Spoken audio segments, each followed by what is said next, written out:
Cat. I flinched instinctively. Did I recoil as well? I wasn't sure. But if I did, the queen didn't notice it. She beckoned for me from her throne.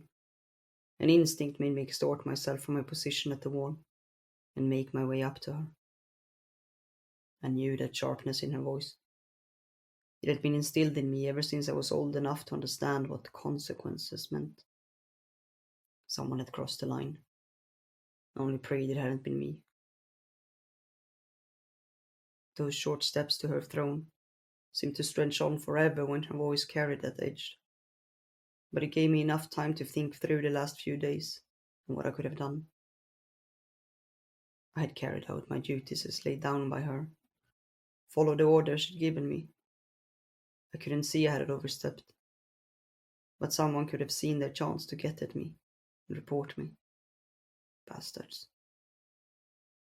I kept my gaze low as I walked. I knew better than to look her in the eyes these times.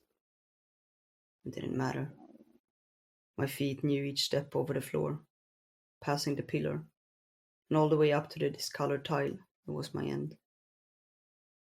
My body, as well as my mind, was fueled by instinct.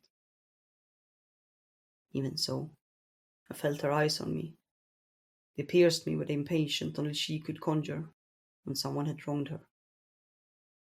Someone would hang today. I halted in front of her throne, careful to stand far enough away to be out of reach for her whip. There wasn't a specific place to bow before her. It was her state that determined the distance. And today, I wouldn't take my chances. The last echo of my footsteps died out, and the hall fell quiet. My hands had started to shake the moment she called my name, and I clenched them into a fist to stop it from showing. I heard her open her mouth, a sharp click as her lips separated, and I dug my nails into the palm of my hand. I held my breath as her words rang through the hall. The traitor unicorn is attempted unforgivable. Such things cannot be tolerated. Annihilate her. I blinked for a moment. The unicorn? So I was still in her grace. Take whoever you need. Don't return until the attempt is successful. Yes, your highness. Now go. I bowed and left, my hands relaxing by my side. So someone would die today. But it wasn't me. What had the traitor unicorn done to finally meet her fate? The turncoat horse had been banished from her tribe years back when she rebelled. She was an outcast and a liar, and should have been taken out when she mutinied. But the queen had been generous enough to let her and her petty rebellion be. But it would end now. This was a trespassing she couldn't come back from. I already knew what I wanted to do with her. My servant stepped out from the shadow of the pillars as I came out from the throne room. Instinct. That's what made his body move too. I don't know if it was me who had instilled it in him. I don't think he had ever earned the honor. Others had though. And those bolts of lightning had created another layer of instinct. It didn't matter. You learned quickly enough once you arrived at the castle. The queen's lash when you had pleased her was enough, and the instinct to serve would run deeper than any commitment you'd had before. He bowed, his spindly veins creating a net over his wrinkled head. I barely remembered his face any longer. I only knew him by that pale, bald scalp.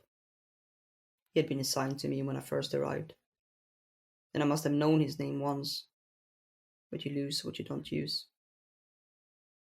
It was the same with everyone else. I only knew them by their features. His, the bald scalp. Mine, the bolts of lightning that were the last many of them saw. Names were not needed when you knew how to serve. Bring Yale to me. He bowed and slipped away down the hallway without a word. I turned and continued in the other direction. The unicorn would be hunted down like a rabbit into the mouth of the fox. The only question was where she kept herself. She wouldn't be easy to find. She was too clever to leave any traces. But most likely she'd run to one of the kingdoms that still weren't under the queen's rule, taking refuge among those who wouldn't talk. Ungrateful savage. She was blind to everything the queen did for this land. Running her petty rebellion, hoping to overthrow her. Without the queen, it would simply be primitive tribes, warring between themselves. It was because of her that we had peace, and the harvests were bountiful. But the unicorn had forgotten about it, the traitor. Yalle would find her scent though, and she would be hunted down. I halted in front of the door to my room, took the key from my pocket and unlocked it. A musty scent of damp stone walls escaped as I opened and stepped inside. My own room. The queen had been generous enough to grant me my own sleeping quarters after years of servitude. I would still have slept in the stables with the soldiers if it wasn't for her kindness. It was small, with only a bed, a wardrobe, and a night table.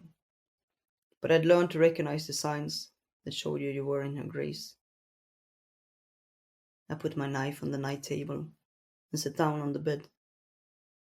She'd even let me keep my magic all those years ago. If she hadn't, I would be running kitchen errands by now. The statue was too small for regular battles. Maybe it would even have been worse, and I would have been an orphan strayer, wandering the lands in search of food and shelter. It was the queen's benevolence towards me that had saved me. My mother hadn't wanted me. That's what the queen had told me, and she'd gracefully taken me in. I didn't remember anything about the time before coming here. My father, mother, their names no longer brought any images to my mind. I didn't even know what tribe I belonged to. The queen's kindness had spared me, and I would repay her for that with every act. There was a knock on the door, and I stood up. Enter. The servant's bald head came first, and moments later Yalle's robed figure emerged from behind. You called for me, he said. There was a click as the servant closed the door behind him. We're going for the unicorn. She'll die. He gave me a look I couldn't interpret. The unicorn? Sara, that's her name. I don't know. The traitor. She's gone. He nodded and stroked his chin. How long will we be out? Until we find her. We're not to return until the task is completed. So I'm stuck with you for a month or longer. I let his words slip. He was a paid hand and didn't run on instinct, which meant he was out of my reach. When are we leaving? He asked. Tomorrow at sunrise. Any plans? We take her down. What else is there to plan? Her magic burning everything in its way? What, are you frightened? She won't be able to take us both. Let's just hope it's the right person who gets to her then. He grinned at me. A hidden threat I suspected he would never make good of. His tracking magic was too useful for the queen to fall into her bad grace. Anything else? He asked. No. Then until tomorrow. He left without bowing. I sat down on the bed. I would carry out the queen's order once again. It was I who reined in trespassers, who took them out if they dared to cross the line. I knew I had done my job well over the years. My name was used to instill fear in children, and farmers avoided speaking of it after dark, for fear of summoning dark forces. The Queen's Whip. That's what they called me behind my back. I took my bag, packed the clothes I would need, and sat down to wait. Tomorrow, the hunt would begin.